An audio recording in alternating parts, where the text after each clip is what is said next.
dan Bapakulah pengusahanya.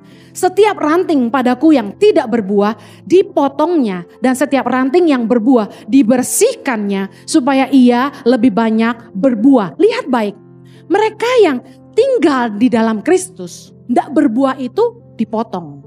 Berarti hidup kita kalau tidak berguna, Tuhan akan izinkan hidup kita diproses supaya hidup kita jadi berguna. Bisa paham ya? Kita yang malas, biasanya pertolongan-pertolongan dari orang sekitar kita itu dipangkas sama Tuhan. Orang yang kita andalkan tuh mengecewakan kita. Supaya apa? Supaya kita berbuah. Apalagi orang tinggal dalam Tuhan, artinya dia dekat dengan Tuhan. Sudah berbuah pun masih dibersihkan. Kenapa? Supaya kita gak tinggi hati.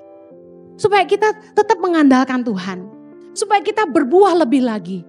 Waktu Tuhan pakai saya, Tuhan proses saya. Waktu ada peninggian dari Tuhan, ada perendahan dari orang lain yang Tuhan izinkan terjadi dalam hidup saya. Supaya saya ingat bukan saya tapi Tuhan. Waktu Marlon nyanyi lagu itu, saya tuh nangis terus karena lagu ini tuh selalu bagi saya, ini hati saya buat Tuhan. Bahwa satu-satunya yang saya andalkan tuh cuma Tuhan, gak ada yang lain. Saya gak punya apa-apa dan saya gak punya orang lain selain Tuhan. Kalau Tuhan gak tolong saya gak bisa.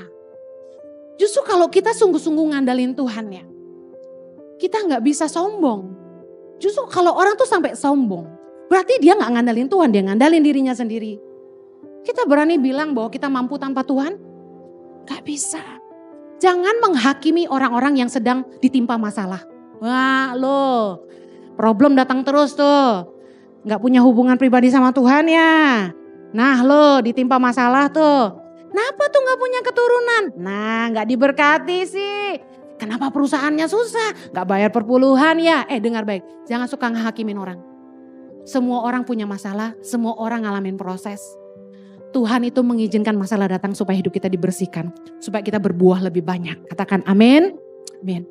Kunci kita kuat dalam ujian adalah tetap tinggal di dalam Tuhan. Yohanes 15 ayat 4 berkata, tinggallah di dalam aku dan aku di dalam kamu. Sama seperti ranting tidak dapat berbuah dari dirinya sendiri kalau ia tidak tinggal pada pokok